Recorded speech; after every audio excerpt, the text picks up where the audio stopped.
اب آپ تو وہاں پر ان کے ہاں غلام ہی ہو گئے نا، آپ نے ان کی گوڈی چکی باقی۔ تو انہوں نے بولا کہ تم ایسا کرو، مجھے ایک نا سیب لا کر دو۔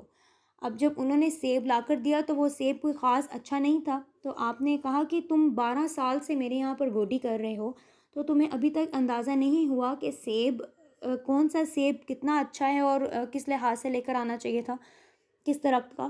تو انہوں نے فرمایا کہ جناب میں 12 سال سے گوڈی کر رہا ہوں، آپ قسم اٹھا لیں، مجھ سے قسم لے لیں کہ میں نے آج تک ایک سیب کی سزا 12 سال کاٹ رہا ہوں، تو دوسروں کی میری جرت کہاں کہ میں ان کو نظر اٹھا کر دیکھوں۔ تو آپ نے فرمایا کہ میں نے 12 سال سے، میرا کام زمین پر ہے، میں گوڈی کرتا ہوں، میں نے آج تک اوپر آنکھ اٹھا کر نہیں دیکھا۔ تو انہوں نے جب یہ بات سنی تو انہوں نے انہیں فوراً گلے سے لگا لیا۔ تو اب انہوں نے کہا کہ اب آپ بتائیں کہ میری 12 سال کی سزا تو پوری ہو گئی، تو کیا اب آپ نے مجھے معاف کر دیا؟ تو انہوں نے کہا کہ ہاں، ایک شرط پر معاف کروں گا، میری ایک بیٹی ہے جو کہ نابینا ہے، آنکھوں سے دیکھ نہیں سکتی، اور گونگی ہے، منہ سے بول نہیں سکتی، اور بہری ہے، کانوں سے سن نہیں سکتی، اور اپاہج بھی ہے، پاؤں سے چل نہیں سکتی، تو تمہیں اس سے نکاح کرنا پڑے گا۔ اب یہ جب انہوں نے سنا تو انہوں نے بولا کہ اس کے بعد مجھے معافی مل جائے گی؟ تو انہوں نے بولا کہ جی ہاں، اس کے بعد تمہیں معافی مل جائے گی۔ تو انہوں نے بولا کہ ٹھیک ہے، مجھے منظور ہے۔ تو نکاح ہو گیا ان کا۔ جب وہ کمرے میں تشریف لے کے گئے تو وہاں پر ایک بالکل صحیح حالت کی لڑکی ان کا انتظار کر رہی تھی، تو وہ فوراً اٹھے اور وہاں سے بھاگے۔ تو جیسے ہی باہر نکلے تو آپ ان کے سامنے کھڑے تھے، تو انہوں نے فرمایا کہ آپ نے آپ نے تو کہا تھا آپ کی بیٹی اس طرح سے ہے، لیکن اندر تو کوئی اور جو ہے خاتون موجود ہے، تو ایک غلطی تو میں کر چکا جس کی اتنی سزا کاٹی ہے، اب دوسری غلطی میں نہیں کرنا چاہتا۔ تو آپ نے انہیں فرمایا کہ یہ ہاں، میں نے کہا تھا، کیونکہ میری بیٹی کان سے نہیں سنتی، اس کا مطلب یہ ہے کہ اس نے آج تک کسی نامحرم کی آواز نہیں سنی، اور منہ سے گونگی ہے اس لیے کہ اس نے آج تک کسی نامحرم سے بات تک نہیں کی، اور آنکھ سے اندھی بھی اسی لیے ہے کہ آج تک کسی نامحرم کو دیکھا نہیں، اور اپاہج بھی اسی لیے ہے کہ آج تک نہ کسی نامحرم کے پاس چل کر نہیں گئی۔ تو پھر وہ خاتون اور کوئی نہیں، حضرت غوث پاک کی والدہ ہیں۔ تو آپ اس بات کا جنہوں نے اتنے عظیم فرزند کو اللہ کے فضل سے پیدا کیا، تو آپ خود اندازہ لگائیں کہ جس کی والدہ اور والد اس طرح سے ہیں تو پھر وہ کیوں نہ غوث اعظم ہو۔ رحمۃ اللہ علیہ کی آمد کی خبر حضرت جنید بغدادی نے بہت پہلے ہی دے دی تھی۔ آپ اکثر فرماتے تھے کہ مجھے غیب سے اشارہ ہوا ہے کہ 5ویں صدی کے آخر میں ایک عظیم بزرگ تشریف لائیں گے، ان کا نام عبد القادر ہوگا، اور وہ گیلان میں یا جیلان میں ان کی ولادت ہوگی۔ تو یہ پہلے ہی سے اللہ تعالیٰ کی طرف سے ان ولی کی بشارتیں جو ہیں وہ ہوئیں، جس میں حضرت جنید بغدادی کو سب سے پہلے ان کی آمد کی خبر ہوئی۔ جب آپ اس دنیا میں تشریف لے کر آئے تو آپ نے بہت سی ایسی چیزیں اپنی بچپن ہی میں دیکھ لی تھیں، اور اپنے بچپن ہی میں کر لی تھیں ایسی چیزیں جو کہ عام بچے نہیں کرتے۔ جیسے کہ ایک دفعہ بیل کے ساتھ کچھ بچے کھیل رہے تھے، تو بیل جو ہے ان کی کبھی کوئی ان کی پیچھے پونچھ سے کھیل رہا تھا، کوئی بچہ کبھی اس کے کان کے ساتھ چھیڑ رہا تھا، تو آپ نے جب ایسے ہی کرنا چاہا تو بیل نے مڑ کر آپ کی طرف دیکھا اور اشارہ کیا، اور پھر بولے کہ عبد القادر باقی تو ایسے کر رہے ہیں، تم تو ایسے نہ کرو۔ تو جب انہوں نے یہ دیکھا کہ عبد القادر جیلانی نے جب یہ دیکھا کہ بیل منہ سے بول رہا ہے اور مجھ سے مخاطب ہو کر کہہ رہا ہے کہ تم ایسے نہ کرو، تو وہ کافی گھبرا گئے، چھوٹے بچے تھے اس ٹائم پر۔ تو آپ فوراً بھاگ کر اوپر اپنے گھر چلے گئے۔ گھر گئے ہیں تو جا کر چھت پر کیا منظر دیکھا، چھت پر گئے ہیں تو جب چھت پر گئے تو لبیک کی آوازیں سنائی دے رہی ہیں، اور مسلسل یہی آوازیں انہیں سنائی دے رہی ہیں۔ جب چھت پر سامنے دیکھا تو سامنے انہیں جو ہے وہ پورا منظر صاف دکھائی دے رہا ہے کہ خانہ کعبہ ہے، اور اس کے ساتھ جو ہے لوگ طواف وغیرہ کر رہے ہیں اور حشر کا میدان ہے۔ تو آپ فوراً سے ڈر گئے اور نیچے آئے، اپنی والدہ کو سارا ماجرا بتایا۔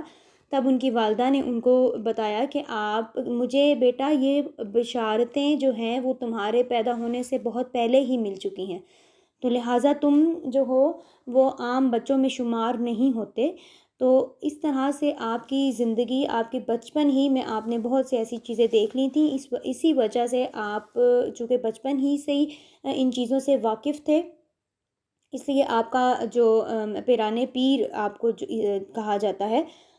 پھر اس کے بعد آپ کی والدہ نے 80 دینار ایک بکسے سے نکالے اور بتایا کہ تمہارے والد، آپ کافی چھوٹے تھے جب آپ کے والد کا انتقال ہو گیا، تو والدہ نے فرمایا کہ یہ 80 دینار ہیں، یہ 80 دینار ہی تمہارے والد جو ہیں وہ چھوڑ کے گئے تھے، جس میں سے 40 تمہارے ہیں اور 40 تمہارے بھائی کے۔ اب یہ 40 دینار لو اور بغداد جاؤ اور بغداد سے تعلیم حاصل کر لو۔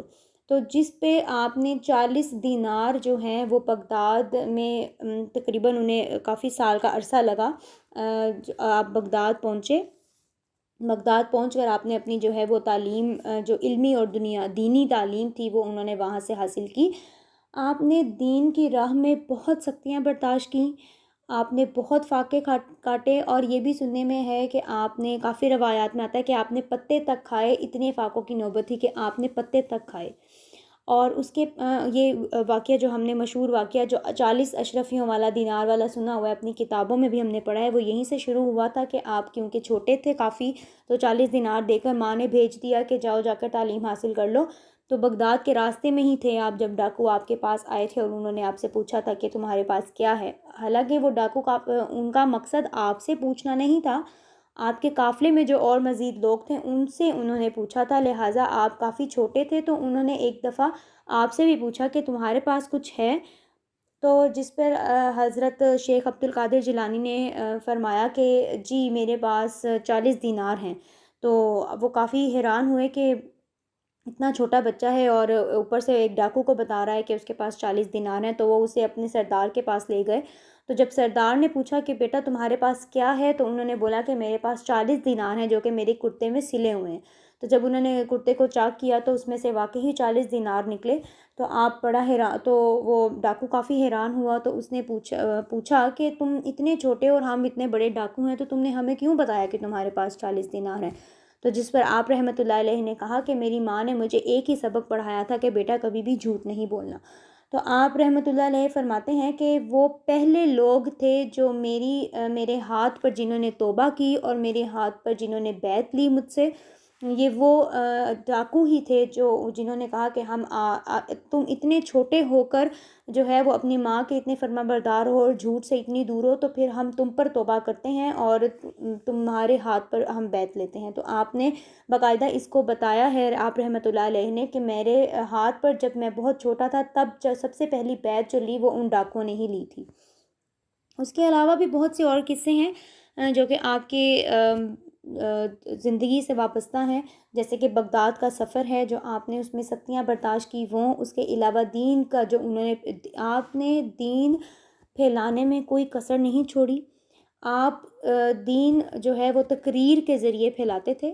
تو کسی نے آپ سے پوچھا کہ تقریر کے ذریعے آپ دین کس طرح پھیلا لیتے ہیں؟ تو آپ نے فرمایا کہ میں جلسے کرتا ہوں اور تقریر کرتا ہوں، اور میری تقریر میں تقریباً 70,000 لوگ شامل ہوتے ہیں، اور جتنی سمجھ پہلے بندے کو آ رہی ہوتی ہے اتنی ہی سمجھ آخر والے بندے تک پہنچ رہی ہوتی، اتنی ہی سمجھ آخر والے بندے تک جا رہی ہوتی ہے۔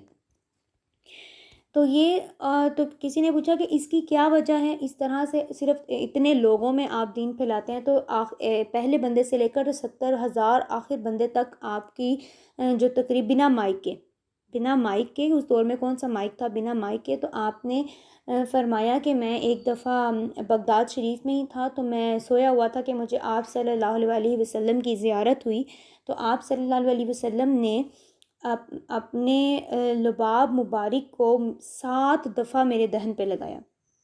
تو یہ انہی کا اثر ہے، میں بولتا تو میں ہوں لیکن اثر ان کا ہے۔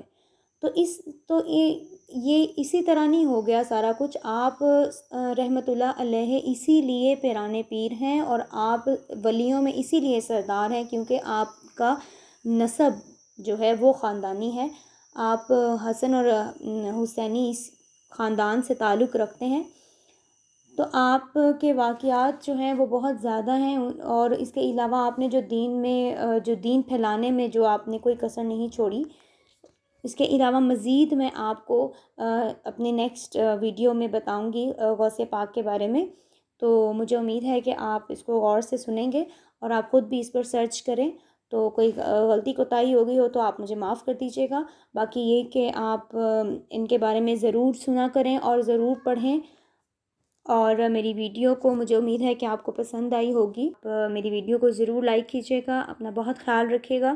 ملتے ہیں نیکسٹ ویڈیو میں. تب تک کے لیے اللہ حافظ.